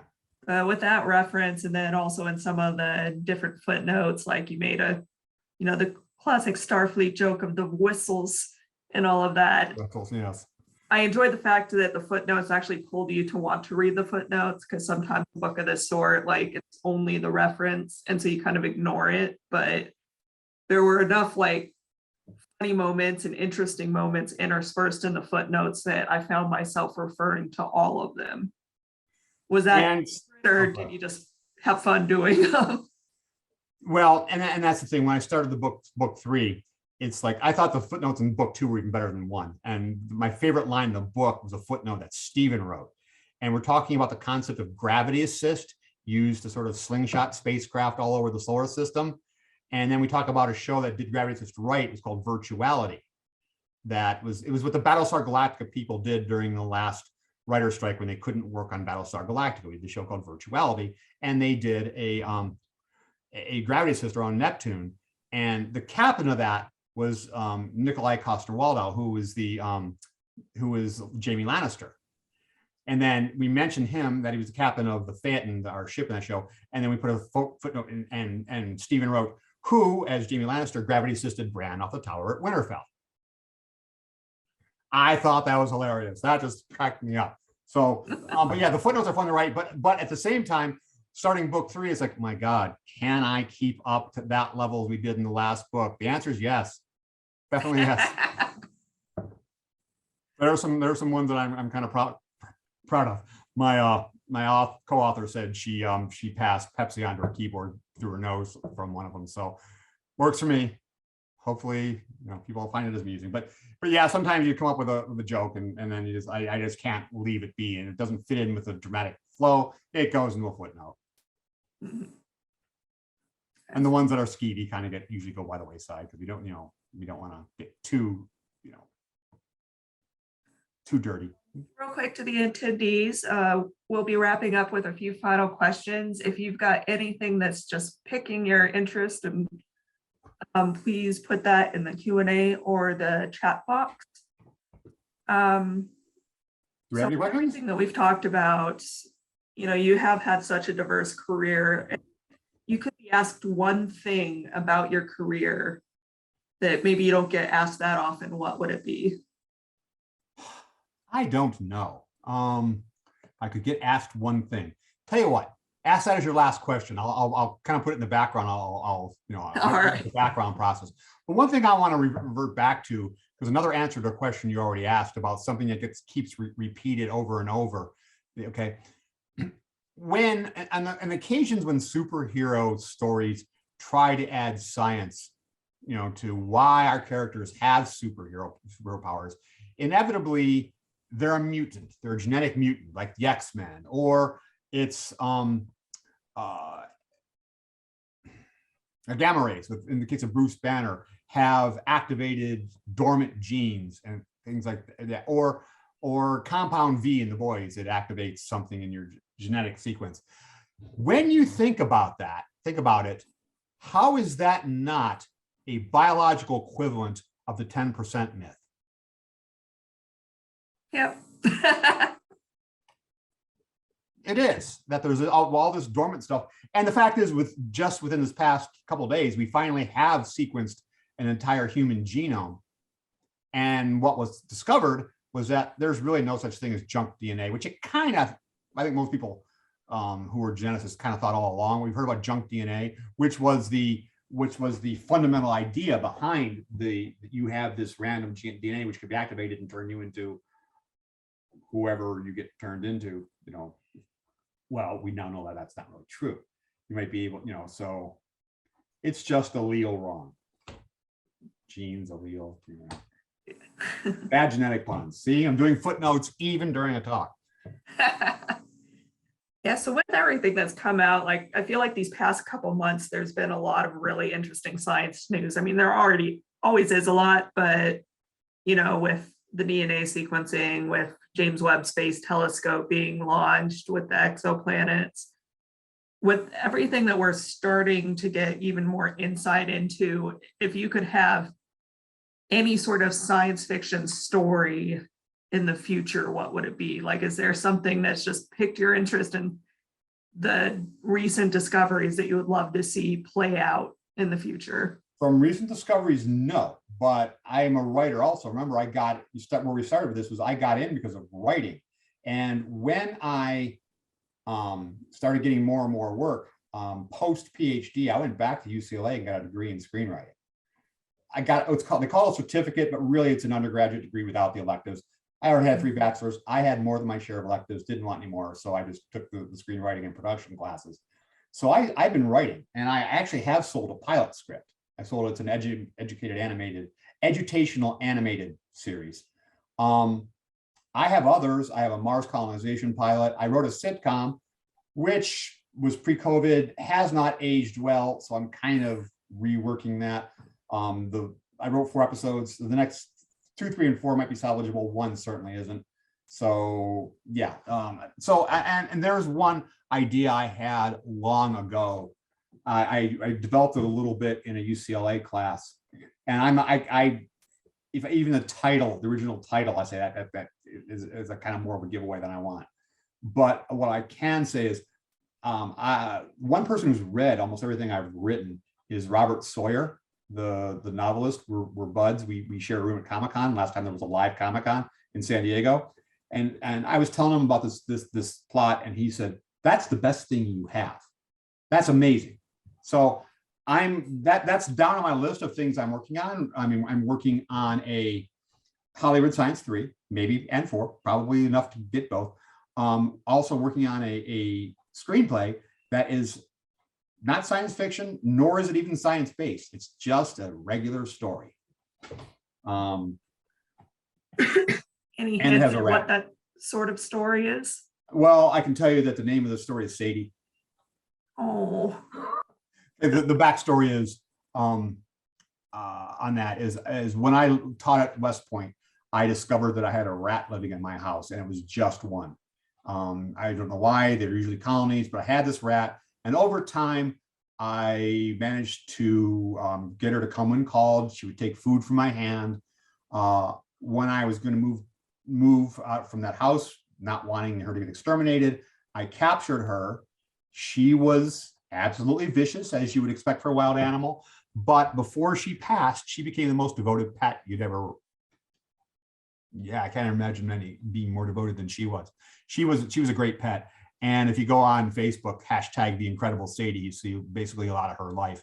And I can also say that this weekend, I was contacted by a filmmaker. He's a film student at NYU who wanted to hear Sadie's story, and for a documentary he's doing on humans' irrational fear of rats. And he's coming down here to Huntsville this weekend to talk about rats and Sadie in particular. So I have a story based on my experience with Sadie, but since I am boring, and for the purpose of the screenplay, I'm pretty boring, I have replaced me with a family. So any of their interactions with the rat will be things that actually happened to me. And some of them are pretty hard to believe. So there will be something like people will, I'm sure it will create immersion breaks like, no, the rat didn't really, yes, the rat really did that. Like, for example, one time when I first saw her, I startled her. She ran across the basement floor and straight up a cinder block wall without breaking stride. wow. That was pretty weird. But anyway, so I'm working on that story with, but the family story will be entirely fictional. So that's what I'm working on right now. Susan asks, what is your PhD in, since you mentioned it? Formally, the degree actually says geophysics and space physics. It's from UCLA. What I did was I did large scale computer simulations of the early solar system. And specifically, we have an asteroid belt between Mars and Jupiter, but next to nothing between Jupiter and Saturn, Uranus, and Neptune. Why? So if you seed those regions with thousands or even 100,000 asteroids, how do they evolve? Could there be a stable band we haven't found yet? And the answer is no, there can't. So that's what I did, and that was my dissertation. And I still continue that research today. I've had a couple papers a few years ago that explained some, solved actually a fairly major problem in solar system dynamics. But one thing we also answered in 2016 was, so see, I am a real scientist in addition to just being a science advisor, and I do actually do real science. You'll see on documentaries dating back to the early 2000s, you'll often hear that Jupiter defends Earth from comets raining in from the outer solar system. Did a 2016 paper that showed that's absolutely not true. It's a great story. It's a great story. And one of the things that people who push anti-science agendas, and by the way, the origin of this is an anti-science agenda. It has its origins in intelligent design. But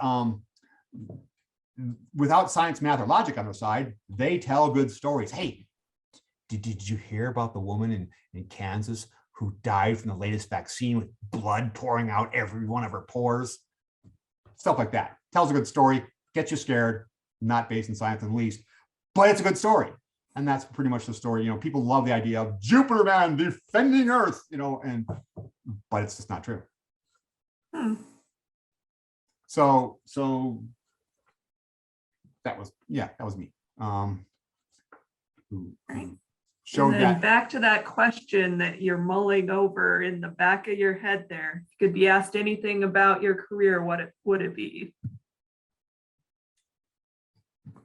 You know, right there, I think that's it. The fact that as far as scientific accomplishment, you know, I've got a Peabody Award hanging on my wall from Battlestar Galactica. People know me from the shows I've worked on or the documentaries I've been in, like the Universe on History Channel and things like that. But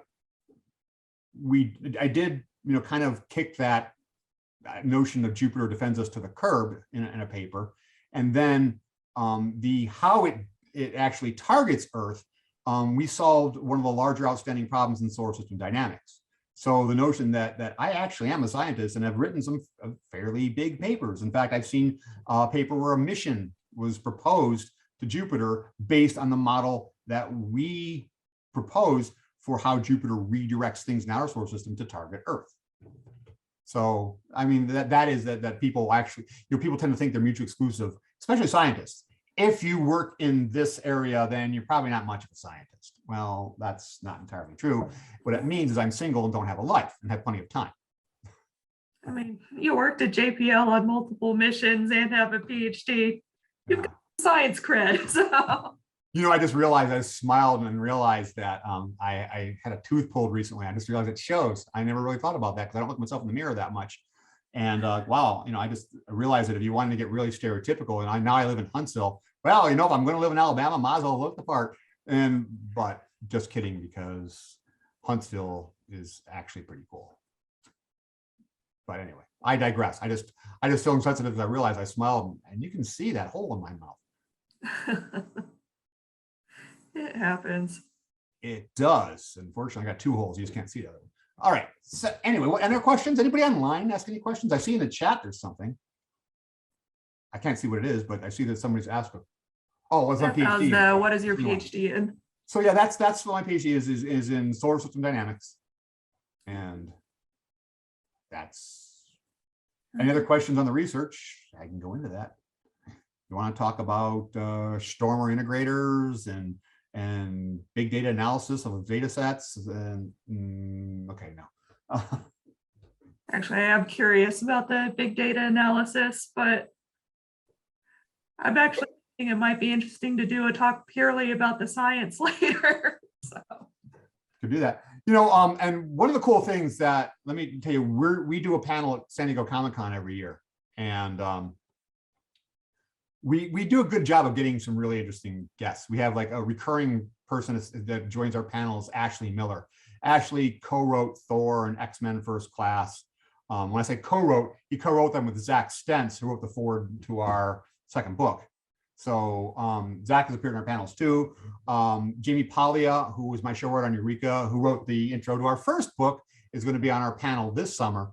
But we went into writing the Hollywood science book. Stephen and I went into that with several goals in mind.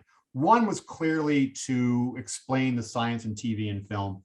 And we decided early on it was not going to be a bash fest.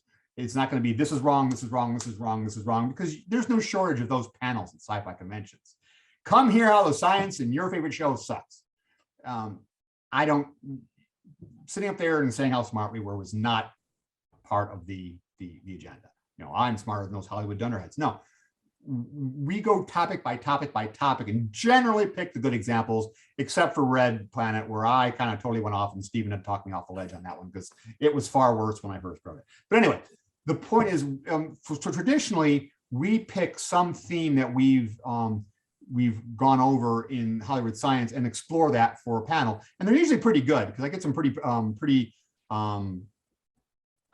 amusing, interesting, people, academics, and Ashley Miller's usually doesn't want for an opinion.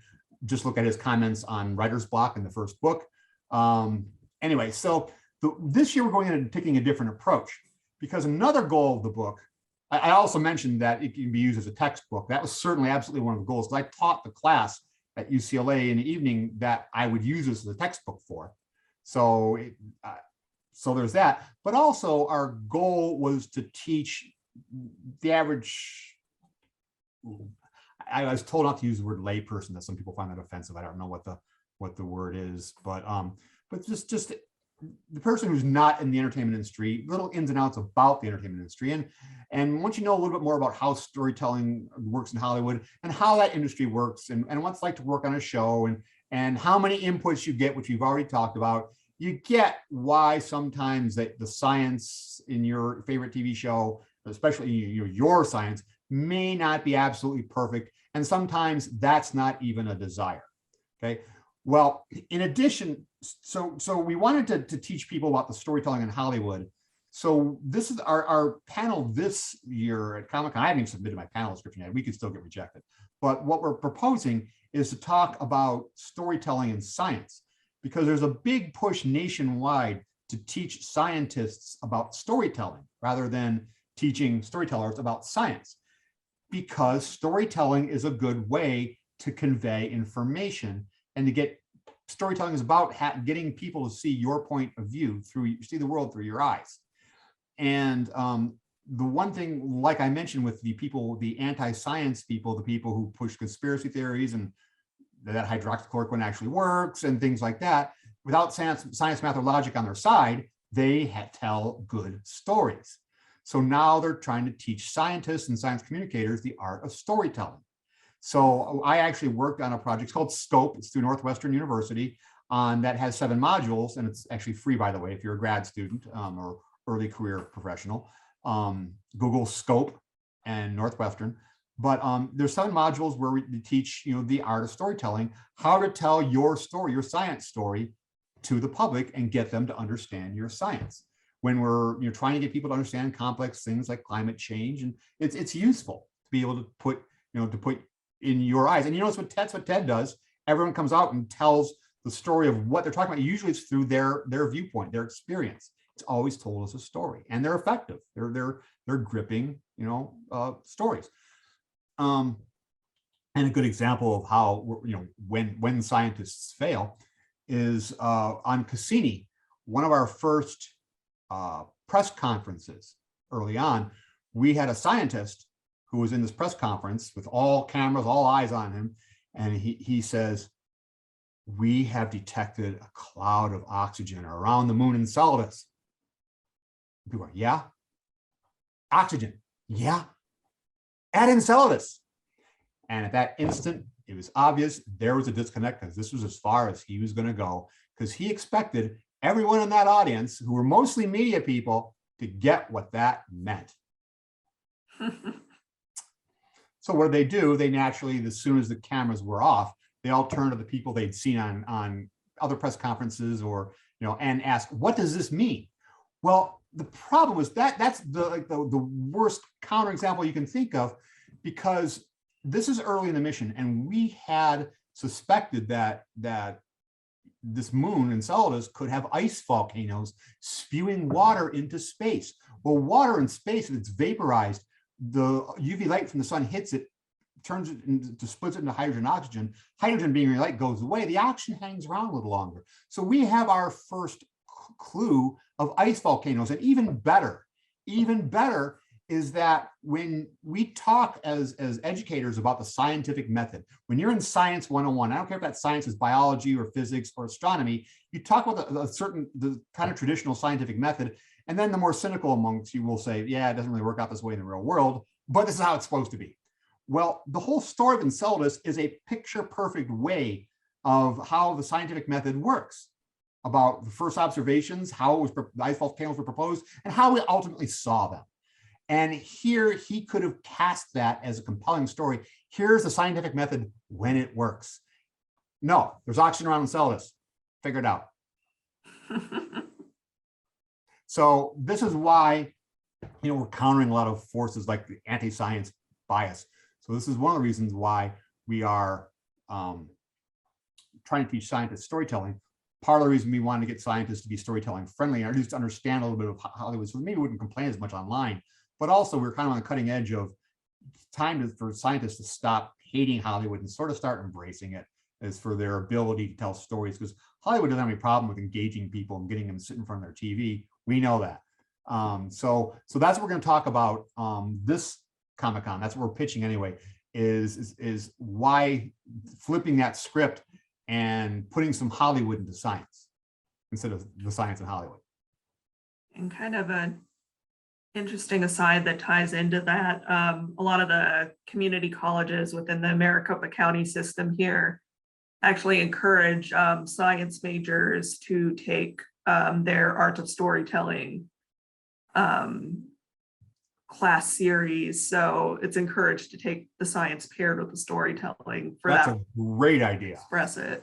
That is a great, and Berkeley has long had a whole suite of classes on storytelling and science. And the Alan Alda Center at Stony Brook helps with scientists and storytelling. Oh, yeah. Do I have an opinion? Do I have an opinion on how to counter anti-science? Well, it's what we're doing in our current book is just by explaining the logical fallacies and the biases, the cognitive biases, things you sometimes don't even realize. Just by calling light to them, you start to see them. I thought of the common one you see is the straw man fallacy, and as soon as I say that, every example kind of flows out my ear. And what that is, it's you say something and someone, oh, so you're saying, and what they say, it isn't quite the same thing, but they've basically twisted this to a more easily defensible argument, so they win there and claim victory over the entire thing. You see, it's one of the most common fallacies on the internet. You see it all the time. Like I said, it's kind of blanking on a perfect example for that. But by calling attention to this, like the straw man fallacy, it's often used. It's like switch, switch, switch, switch. So by the time you're arguing way over here, and then when finally you get to something you can easily win, you claim victory over it all. And you see that all the time on the internet. People keep changing. You've seen that person who keeps slightly changing the topic until they win. Haven't we all seen that? That's an application of the straw man fallacy. I have no problem saying, hey, what you're using is a straw man fallacy. Here's how it works. And here's why you're not going to use it in this argument. Right there, knowing what they're doing is helpful. Knowing about the Dunning-Kruger effect. In other words, you ever notice how the person who you may view as kind of a dim bulb is an expert on everything? They probably aren't. And it's about, and references to what ultimately got called the Dunning-Kruger effect go back in literature, literally hundreds of years, how a wise man believes himself to be an idiot, whereas an idiot thinks himself a wise man. I think that's a paraphrase on William Shakespeare, but anyway, so understanding all these fallacies, that's I think how I think we can counter anti-science is understanding the techniques they use and learning how to counter them. And to finish this off and relate it back to what we just finished, teaching scientists storytelling and fighting story with story is a good way to counter that. There is a question in the question and answer box. Several of the Eureka episodes deal with time travel. Was this based on science or entertaining speculation? Yes. No, there was one season where our characters went back to 1947, and what was it, 2011, I think they came back to, or 2010, was completely different. And Jamie, a showrunner, told me, he said, people are going to keep waiting for when we go back to the original timeline. And the answer is never. It was a cold restart of the entire show. And, we tried to, with the idea of an Einstein-Rosen bridge, sort of justify that. But we also, initially, when Jamie and Andrew pitched this series, they said 3 things we don't want you to do is time travel. Oh God, I'm trying to remember what the other 2 were. But he ended up doing all 3. But that was our checking off that 3rd box. I don't think that was explicitly the reason, but it was kind of like, yeah, we got all 3 kind of thing. So I think it was more a storytelling goal that we tried to justify as well as we could. And it also got us James Callis aboard as well. Hope that answers your question. It was also a long time ago. You'd be amazed how fast. You'd be amazed how often our fans know more details than we do. Because by the time you get to show up the door, you're kind of sick of it. And don't, whereas fans are like, oh, that was great, or it was meaningful to them or influential. It was meaningful to us in a different way. But, so sometimes people bring up details. Oh, yeah, okay, I guess we did. But no, the 47 thing was cool. I think we did our best work in our final 2 seasons. And part of that is we completely restaffed the writer's room going into season 4 with a bunch of science groupies. I kid you not. Those people were all, really into science. And it showed, I think, and showed our best work. We were supposed to get a sixth season of 13 episodes, then 6, then 0. Then we got 1 added back to our final season. So we got 1 extra episode. We recycled a story that was supposed to be a season premiere from a previous season and made it our series finale. Hope I answered your question. And I have a feeling I probably didn't, but. How are we doing for? Wrap it up. Do you have any final thoughts for us? We got what, 12 minutes still? I scheduled it for an hour and a half, but we can keep going. Oh, I thought we had 2 hours. Okay, so I was planning on going to. I was thinking we're going to 5. 5 my time. Yeah, let's go to 5. 12 more minutes. So, any other questions? Right. I know people are champing at the bit to hit the road. What's the temperature there in Phoenix today? Good question. I'm inside.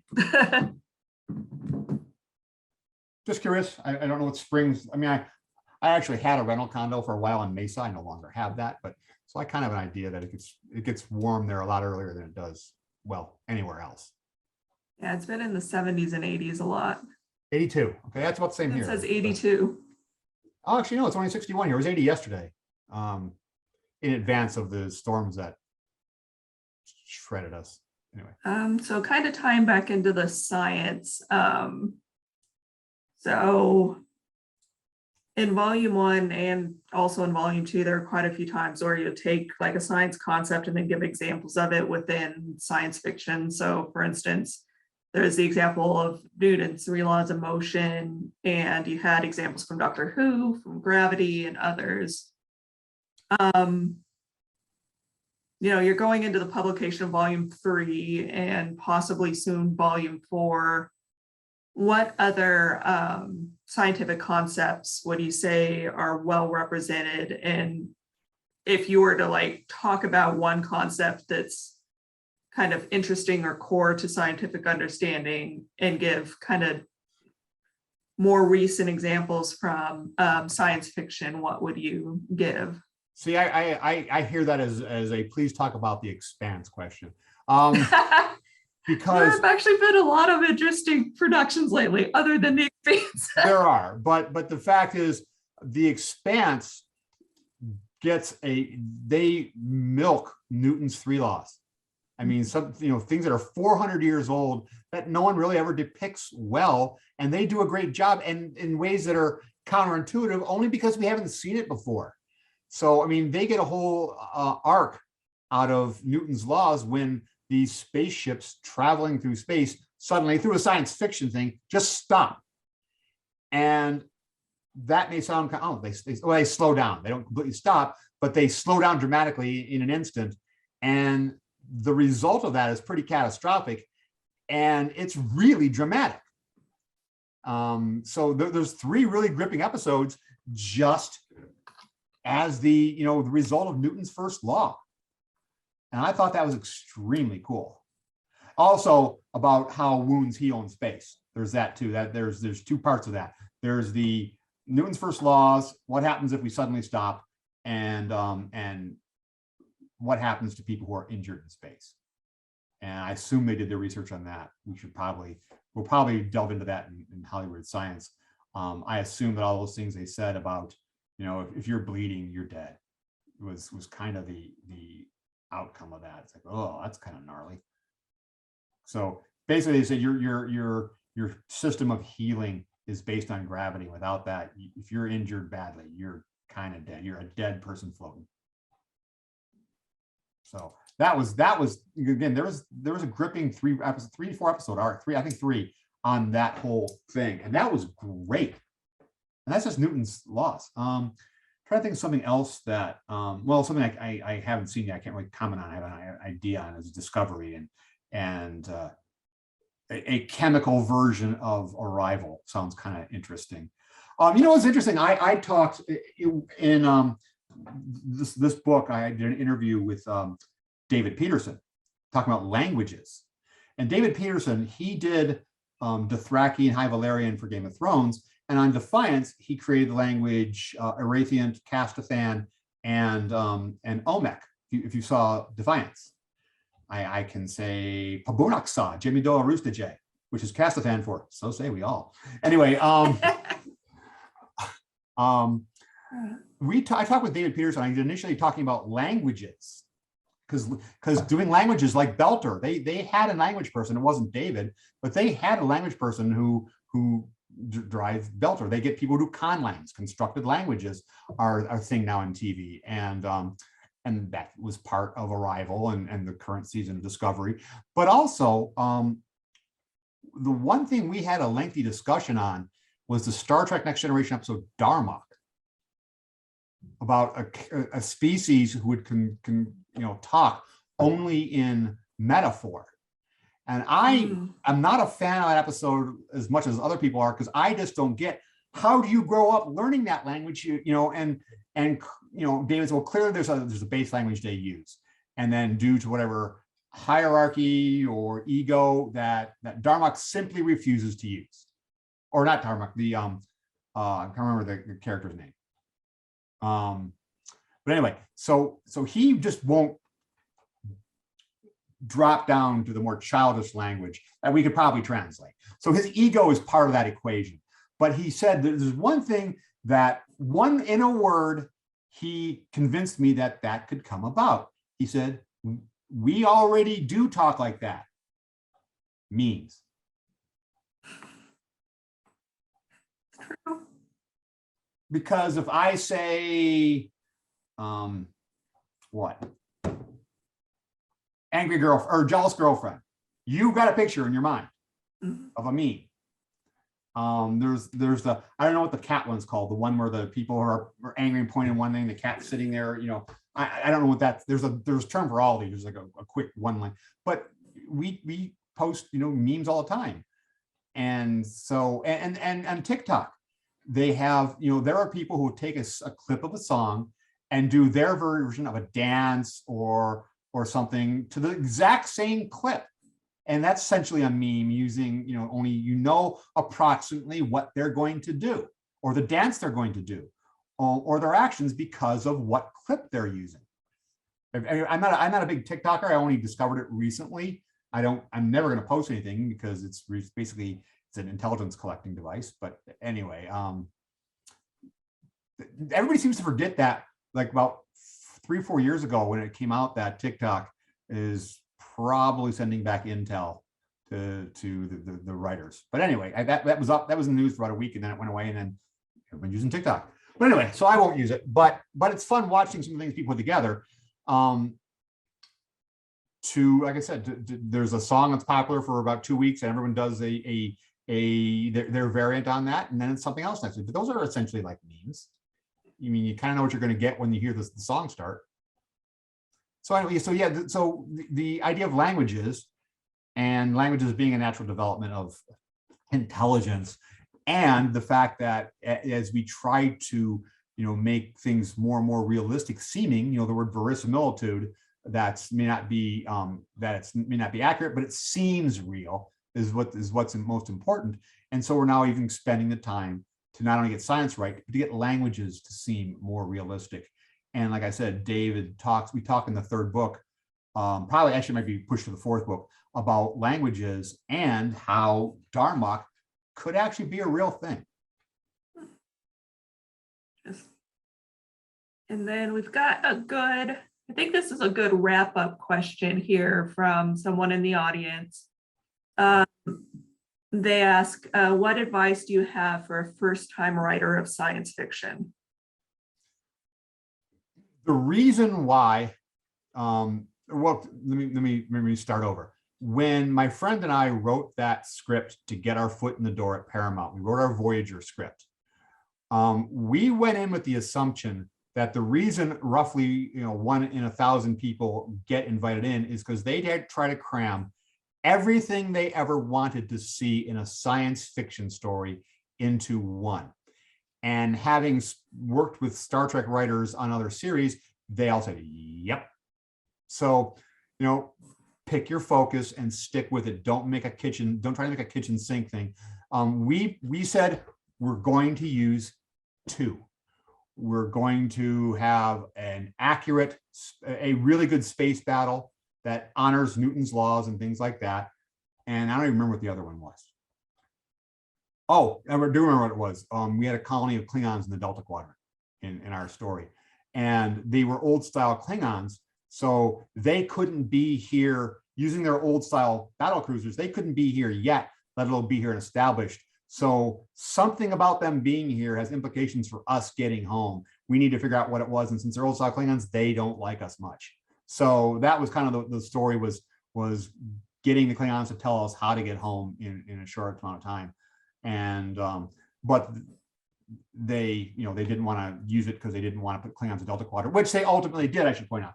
But the point is, we stuck to those 2 things. We had 2 good space battles. We did some clever things, which I've since seen in science fiction, by the way. But we had our good space battle. And with the Klingons, that was fitting. And we had Klingons, and we stuck to that. We didn't add, hey, let's bring in the Andorians too, because, well, why not? And hey, I didn't get this payoff in this episode. Let's put that in there as well. So just we stuck to our story. We stuck to what we wanted to do, and we didn't let it expand to a whole bunch of other things, which is what the tendency for people to do who sent in those initial scripts, yielding a 1 in 1,000 good outcome value. That's what I would say, is just be focused. And then, we've got 1 minute left. So are there any other thoughts you'd like to leave us with? 42. That's a good one. Thanks for inviting me. This was fun. I hope other people enjoyed it. I assume this will be posted online for others to enjoy later on, I hope. It will. So I'll take this and I'll splice off the kind of extraneous bits at the beginning and put it up on the Desert Foothills Library YouTube page. So anyone in attendance as well, feel free to share that with your networks. And also both Hollywood Sciences Volumes 1 and 2 will be available for purchase at the library for 1 more week. And they're also both in circulation, so you can check them out with the Desert Foothills library card. And we have a Hollywood Science Facebook page, and we're working on 3, trying to get that out the door as soon as we can. Awesome. Do you know when, publication-wise, estimated when it'll be out? We're actually a little over our deadline, so I'm just working as hard. I'm taking a 3-month sabbatical to just write for the next 3 months, so hopefully sooner than later. But I mean, it's over halfway done word count wise. Okay. So we'll see. Well, we will keep our eye out for Volume 3 for sure. It's the fear you go in is that, can I make this as good as its previous ones? And like the footnotes you mentioned, can I be funny in the footnotes? And I'm pretty happy so far. But I think it's as good as its predecessors, at least. Excellent. Well, thank you again, and thank you to everyone who attended. Again, this will be up on our YouTube page, and we thank everyone who's attended our virtual author event series. It's our first time doing this, and we hope to continue some more author events in the future. So thank you so much, and good having you. Thanks, been great being here.